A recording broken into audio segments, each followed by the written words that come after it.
हमारा गठबंधन इन 14 एंकर्स का बहिष्कार करता है। तर्क इतना है कि नफरत के बाजार में हम ग्राहक बनकर नहीं जाएंगे। ये देश के 10 राष्ट्रीय चैनल के 14 एंकर्स हैं। यह खबर फिलहाल चर्चा के केंद्र में बनी हुई है क्योंकि सार्वजनिक तौर पर लिस्ट जारी करके ऐसा ऐलान इससे पहले नहीं हुआ था। हालांकि 2014 में मुझे याद है बीजेपी की तरफ से एनडीटीवी को बैन किया गया था और अमित मालवीय ने ट्वीट किया था, अगर मैं गलत नहीं हूं तो वो मुझे याद आ रहा है। लेकिन अमित मालवीय ने चैनल का बहिष्कार किया था जिसमें लिखा गया था कि BJP boycott of NDTV in a charge election season will hurt channel but such is a life. वो एक चैनल को लेकर था, लेकिन चैनल से बैर नहीं, एंकर से बैर और 14 एंकर्स के नाम, ये थोड़ा सा मुझे हैरान करने वाली खबर है। इस खबर को प्रथम दृष्टया मैं छूना इसलिए नहीं चाह रहा था क्योंकि बहुत सारे इनमें ऐसे एंकर्स हैं जो मेरे मित्र रहे हैं, जिनके साथ मैंने काम किया है, जिनके साथ मैंने काफी कुछ देखा समझा जाना है। कई सारे ऑफ द रिकॉर्ड बहुत अलग तरह की शख्सियत रखते हैं जो वो टीवी पर रखते हैं।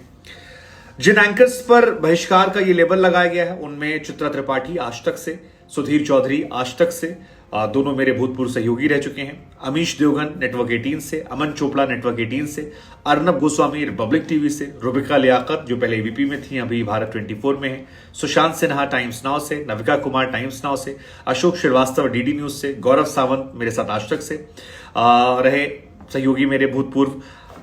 हालांकि गौरव सावंत जो हैं वो टेक्निकली इंडिया टुडे के लिए काम करते हैं, शाम 4 बजे का एक शो करते हैं वो आज तक पे, अदरवाइज वो मेनली इंडिया टुडे में फौज कवर करते हैं, सेना कवर करते हैं। अदिति त्यागी, अदिति पहले जी में थी और ताल ठोके करती थी। प्राची पराशर जो मेरे साथ कई चैनलों में रही, रीजनल चैनल में जो हम काम करते थे, चाहे वो जी का यूपी एमपी हो या कई और चैनल रहे। फिर आनंद नेटवर्क 18 से और शिव अरूर एक और जर्नलिस्ट जो आर्मी फौज कवर करते हैं बेसिकली इंडिया टुडे ग्रुप में, और वो उन्हीं की लेकर रिपोर्टिंग करते हैं। शाम 5 बजे का उनका शो आता है। हालांकि उनके जो एडिटोरियल कॉल्स आती हैं वो काफी वायरल होती हैं। लेकिन इस खबर को लेकर मेरे मन में एक चीज निकल कर आई कि बाबू इसमें कोई रिजल्ट निकलना नहीं है। मतलब इसका सिंपल फंडा ये है कि इधर वाले इधर उगाली दे देंगे, इधर वाले इधर को दे देंगे। लेकिन एक सवाल मेरे मन में आया जो बहुत इंपॉर्टेंट सवाल है और ये सवाल मैं आप लोगों से पूछना चाहता हूं, वो ये है कि एंकर को बैन करके क्या मिलेगा। मतलब आप लोग को शायद नहीं पता होगा, आप लोग बाहर से देखते हैं, मैं क्योंकि चैनल का हिस्सा रहा हूं और मैं आपको बेहतर तरीके से समझ सकता हूं। इन एंकर्स की लिस्ट में दरअसल 3 तरह के एंकर्स हैं और तीनों एंकर्स को जब आप समझेंगे तो आपको समझ में आ जाएगा कि चैनल में एंकर की भूमिका कितनी महत्वपूर्ण होती है या नहीं होती है। एक एंकर वो होता है जो चैनल का मालिक होता है, जैसे रजत शर्मा जी हैं वो चैनल के मालिक हैं, अर्नब हैं वो अपने चैनल के मालिक हैं। ये अपना एजेंडा खुद तय कर, मतलब इनका मन है किसी व्यक्ति का इंटरव्यू लेने का, इनका मन है किसी व्यक्ति से संवाद करने का, कोई सवाल पूछने का, कोई कॉल लेने का, कोई खबर गिराने का, उठाने का, उनका पूरा अधिकार है बिकॉज वो मालिक है। हालांकि इसमें रजत शर्मा सर का नाम नहीं है, हालांकि उन्होंने भी बाकी संपादकों की तरह इस गठबंधन के इस फैसले का विरोध जताया और कहा है कि ये सही नहीं हुआ है, जो हुआ है ये गलत है। उनके शब्द को मैं कोट करूं तो उन्होंने कहा कि ऐसा इमरजेंसी में हुआ था। बाद में कांग्रेस ने कहा था कि इमरजेंसी से वो सबक ले रही है, फिर उन्होंने अब सबक नहीं लिया। ये रजत शर्मा जी के शब्द हैं। तो एक तो एंकर वो होता है जो संपादक होता है, तो उसको कॉल होता है। दूसरा एंकर वो होता है जो केवल एंकर होता है और सीनियर एंकर होता है, जैसे सुधीर जी है। सुधीर जी को अगर कोई खबर चलानी है अपने चैनल में, आज तक में चलानी है, तो उन्हें एक बार बॉस को लूप में रखना पड़ेगा कि जो बॉस है कि ये खबर हम प्ले कर रहे हैं, सो ये खबर चल जाएगी। उन्हें सिर्फ इन्फॉर्म करना होता है और उसमें से एक अप्रूवल निकल आता है। जैसे अमीश देवगन है वो भी संपादक हैं तो उनका साथ भी होगा, अमन चोपड़ा भी होगी, लोग आपस में डिसाइड करते होंगे कि 1-2 लोग लूप में कि हमने ये खबर आज शाम को एजेंडा चुनना है, हमने इन्फॉर्मेशन दे दी। रुबिका लियाकत है, हमें एजेंडा चुनना है, हमने दे दिया। शांत है, नविका है, ये सब संपादक है। तो ये क्या करते हैं, ये एक टॉपिक चुना, हमने डाल दिया, उस पर हम करने वाले हैं और देखा जाएगा उस पर। इनको इतना लिवरेज होता है कि आप करिए। फिर तीसरी कैटेगरी एंकर्स की आती है, वो एंकर्स जो सुबह उठकर 4-5 टॉपिक ग्रुप में डाल देते हैं कि ये 4 टॉपिक हमें लगता है इसमें किसी एक पे डिबेट हो सकती है और आप इसमें से डिबेट करें। जिनमें कई सारे एंकर्स इसमें हैं, जो 14 की लिस्ट आई है इसमें से कई सारे इनमें वो वाले भी हैं जो मैसेज डाल देते हैं कि हमने डाला और इनमें से एक टॉपिक जो है वो चुने जाएगा। वो अक्सर जो उस ग्रुप में बॉसेस होंगे वो चैनल का एजेंडा देख के या चैनल का काम देख के या खबर के ट्रेंड देखते हुए, या कई बार होता है कि गेस्ट कौन से मिल रहे हैं, जैसे किसी खबर पर गेस्ट ज्यादा मिल रहे हैं या कोई खबर सोशल मीडिया पर बहुत वायरल हुई है, उस हिसाब से वहां पर मिल जाता है आपको मामला। और एक एंकर की इसमें लिस्ट है, मैं नाम नहीं लूंगा, जो जिनको बताया जाता है कि सुनो आज शाम को 5 बजे या 6 बजे जो भी तुम्हारा डिबेट है उसमें तुम ये टॉपिक पे डिबेट करने वाली हो या करने वाले हो। तो बेसिकली ये 4 कैटेगरी में एंकर आते हैं। तो इसमें से जो प्रथम श्रेणी वाला है, जो संपादक है, मालिक है, उसको बैन करने से लॉजिक समझ में आता है कि आपने जो नफरत का बाजार आप बंद करने की बात कर रहे हैं। दूसरे वाले पर भी काफी हद तक समझ में आता है कि ठीक है उसने अपना पर्सनल एजेंडा चलाया, उसकी पॉपुलैरिटी बहुत अच्छी है। लेकिन तीसरे और चौथे वाले की उतनी हैसियत नहीं होती है, वहां पर भूमिका चैनल की होती है। और ये जो 10 चैनल के 14 एंकर का बहिष्कार हुआ है, क्या ये लोग उस चैनल का बहिष्कार करेंगे? जवाब है नहीं। क्या उस चैनल पर बाकी लोग नहीं आएंगे? उनका जवाब है नहीं। क्या उस चैनल को ऐड देना बंद करेंगे? जवाब है नहीं। तो फिर सवाल यह है कि यह मकसद कैसे पूरा हुआ?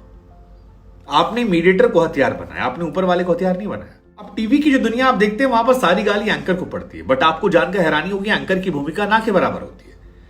मतलब वो शो बनाने वाला प्रोड्यूसर है, उसमें जो ऊपर लिखकर आता है नीचे लिखकर आता है वो कोई और व्यक्ति लिखता है, एंकर कुछ नहीं लिखता उसमें। उस शो में कई बार कई नए एंकर्स होते हैं, उनको तो सवाल तक कान में भी बताते हैं। टीवी पर एंकर सिर्फ एक वेटर की तरह है।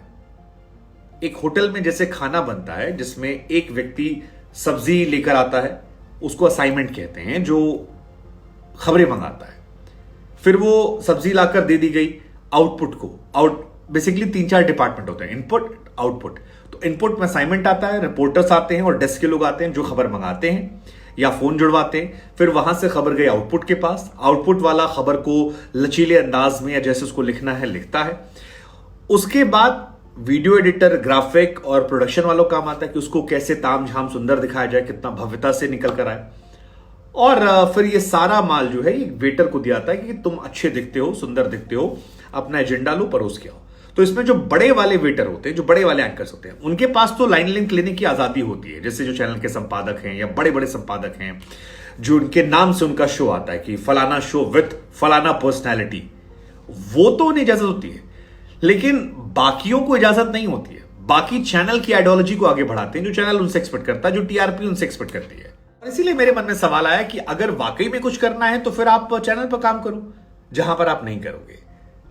तो व्यक्ति विशेष को निशाना बनाना मतलब सारा, क्योंकि अक्सर ये मेरा कोई लेना देना नहीं है लेकिन ये मैं बहुत टाइम सुन रहा हूं, एंकर टीवी एंकर्स सबके लिए बहुत ही ट्रेंडिंग टॉपिक होते हैं। जिसको लगता है कि यार किसी को गाली देना है, एंकर को गाली दो, क्योंकि दिखता वही है, शायद इस वजह से ऐसा होता है। लेकिन ठीक भी है।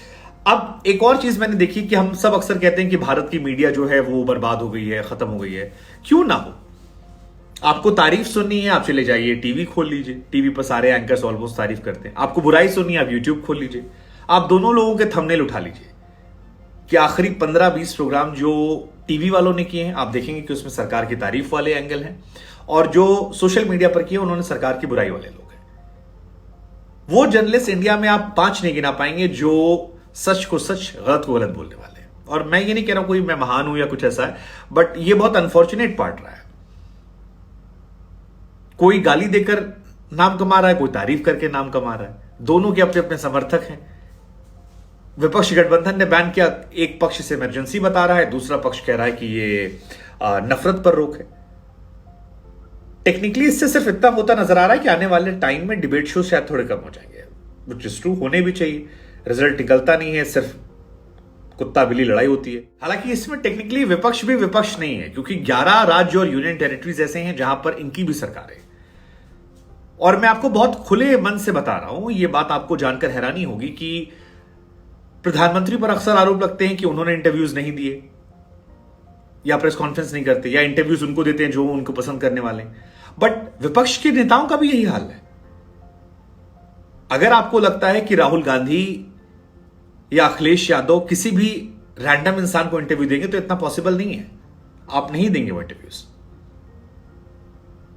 मेरे एक मित्र हैं जिन्होंने राहुल गांधी का इंटरव्यू लिया था, उनकी विचारधारा को बहुत बढ़ाते हैं वो, बट उनके इंटरव्यू में भी जब बिहाइंड द सीन उनके कैमरा पर्सन से मैंने बात की, तो उन्होंने बताया मुझे कि उनसे भी पूछा गया था क्या पूछने वाले हो।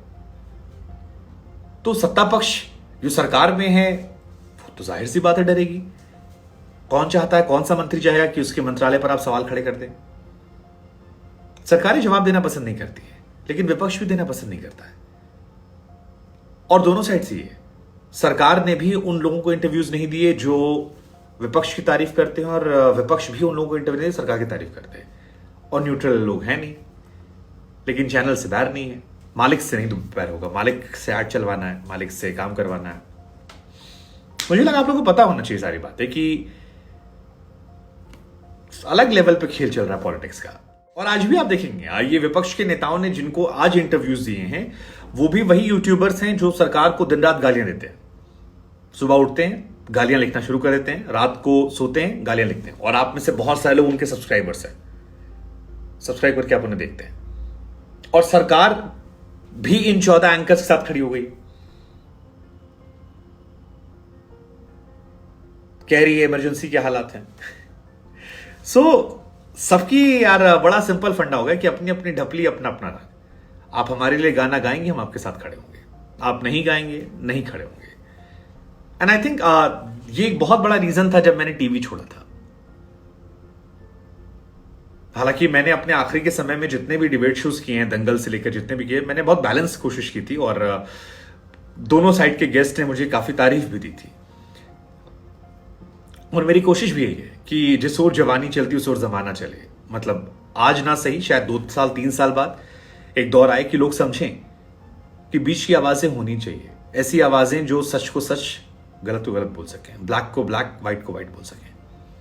जो ये ना कहें कि वहां ऐसा हुआ तो तुमने वहां भी तो किया था, वहां तो तुम चुप थे। खैर, आप क्या सोचते हैं? मतलब ये बहिष्कार से क्या फर्क पड़ेगा सिवाय डिबेट शुद्ध बंद होने के? और क्या मीडिया खत्म नहीं हो रही है दोनों तरफ से?